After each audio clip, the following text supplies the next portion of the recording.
আরো একটা চমৎকার রেসিপিতে আপনাকে স্বাগতম। আজকের রেসিপি হোটেল রেস্টুরেন্টের মিক্স ভেজিটেবল। হোটেল রেস্টুরেন্ট গুলাতে যে মজার মিক্স ভেজিটেবলটা খেয়ে থাকেন, কিভাবে আমরা অসাধারণ এই ভেজিটেবলটা তৈরি করি যথাসম্ভব সহজভাবে শিখিয়ে দিব। চলুন শুরু করি। দুইটার মতো আলু নিয়েছি, যেটা 1 কাপ পরিমাণ হবে। কিউব করে কেটে নিচ্ছি। আলু কেটে অবশ্যই রুম টেম্পারেচার পানিতে ভিজিয়ে রাখতে হবে, তাতে আলু কালো হবে না। একটা গাজরের অর্ধেকটা কেটে নিব একইভাবে কিউব করে কেটে। গাজরের পরিমাণটা একটু কম রাখছি। পেঁপে নিচ্ছি একইভাবে কিউব করে কেটে। পেঁপে এবং আলুর পরিমাণটা সমান রাখছি। পেঁপে নিব 1 কাপ পরিমাণ। কেটে নিব চিচিঙ্গা হাফ কাপের মতো কিউব করে কেটে। অল্প পরিমাণে বরবটি কেটে নিব ছোট ছোট করে, অ্যাবভ 5 মিলিমিটার। অল্প ফুলকপি কেটে নিব ছোট টুকরা করে। অল্প পরিমাণ বাঁধাকপি কেটে নিচ্ছি একইভাবে কিউব করে কেটে। সমস্ত ভেজিটেবল গুলা পর্যায়ক্রমে অর্ধসিদ্ধ বা ব্লাঞ্চ করে নিব, তাতে রান্না করলে সবগুলা ভেজিটেবল একইভাবে প্রপারলি রান্না হবে, ভেঙে যাবে না এবং কালারও নষ্ট হবে না। প্রথমে শক্ত ভেজিটেবল গুলা যেমন আলু ও পেঁপে গুলা ছেড়ে সিদ্ধ করতে থাকবো। আলু এবং পেঁপে 3 মিনিট সিদ্ধ করার পরে ছেড়ে দিব কেটে রাখা গাজর। এই তিনটা ভেজিটেবল যখন 70% সিদ্ধ হয়ে যাবে তখন ছেড়ে দিব পর্যায়ক্রমে ফুলকপি,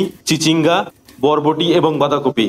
নরম ভেজিটেবল গুলা ছাড়ার পরে সর্বোচ্চ 15 থেকে 20 সেকেন্ড সিদ্ধ করে তুলে ফেলবো। ভেজিটেবল গুলা তুলে একদম বরফ ঠান্ডা পানিতে ছেড়ে দিতে হবে, তাতে ভেজিটেবল গুলো ওভারকুক হতে পারবে না। আর দেখতে পাবেন সবগুলা ভেজিটেবল আরো কালারফুল হয়েছে। এবার রান্নায় চলে যাব। প্যানে রান্নার তেল দিয়ে দিব 4 টেবিল চামচ পরিমাণ। তেল গরম হয়ে গেলে দিয়ে দিব 2টা পরিমাণে পেঁয়াজ, যেটা আমি কুচি করে কেটে নিয়েছি। ছেড়ে দিব রসুন, যেটা স্লাইস করে কেটে নিয়েছি। লাইট ব্রাউন কালার হয়ে আসলে দিয়ে দিব হলুদের গুঁড়া ½ টেবিল চামচ পরিমাণ।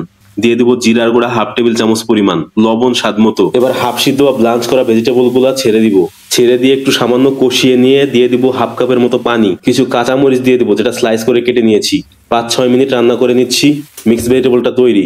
সার্ভিং ডিশে ভেজিটেবলটা তুলে নিয়ে উপরে দিয়ে দিব ধনিয়া পাতা কুচি এবং পেঁয়াজের বেরেস্তা ছিটিয়ে। মজার এই মিক্স ভেজিটেবলটা পরাটা, রুটি এবং ভাতের সাথে পরিবেশন করে দিন। চমৎকার এই রেসিপিটা শেয়ার করে নিজের টাইম লাইনে রেখে দিন, তাতে আপনি সহ আরো অনেকের প্রয়োজনে আসতে পারে।